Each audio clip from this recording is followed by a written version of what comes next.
ये परतूर तालुके का माफे का, और आप देख सकते हैं कि एक गरीब किसान का घर यहाँ पर रात में तेज़ हवा और बारिश के कारण कितना बड़ा इसका इस शख्स का नुकसान हुआ है।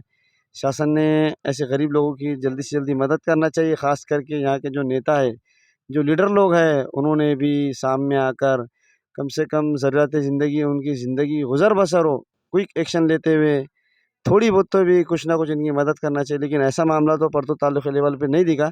शासन की मदद कब आएगी, कब मिलेंगी, इसकी कोई फ़िलहाल में तो अ, यानी तारीख डिक्लेअर नहीं है। चलिए उनसे बात करते हैं कि पूरा जानकारी लेते हैं। सांगा आपलं नाव सांगा. मी बोलता महाराष्ट्र न्यूज याचे आभार मानतो. हे मी प्रकाश रामचंद्र प्रधान. हे आपल्या घराची अवस्था पहा. इकडे कॅमेरा फिरवा. हां, तर माझं घर एकदम उद्ध्वस्त झालेलं आहे. मी बबनराव लोणीकर, परतूर तालुक्याचा आमदार, आणि त्याच्यापेक्षा अन्नदाता संतोष बांगड हिंगोलीवाला मदत गिजत डॉक्टर लोकांना करतो. त्याच्यापेक्षा मी बबनरावला जास्त मानतो.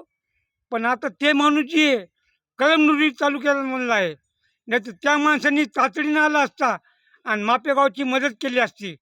मापेगाव असू द्या, चिचोली असू द्या, कोरेगाव असू द्या, वरपळ असू द्या. ही पहा माझ्या घराची अवस्था काय झालेली. हां, माझे 32 पत्र उडून गेलेले.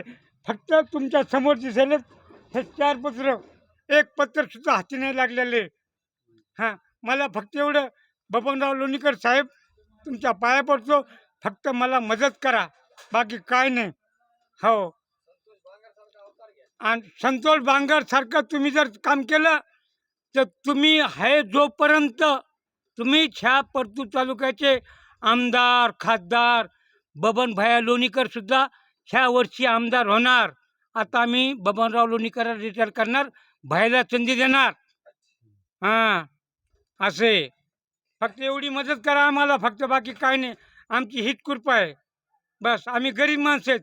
आम्ही जनतेला काही मागू शकत नाही. फक्त एक आमदार नात्याच्या नात्याने, आमदार साहेबाच्या नात्याने आम्ही तुम्हाला मदत मागू शकतो. बस. हो, हो, हात जोडून विनंती. हो.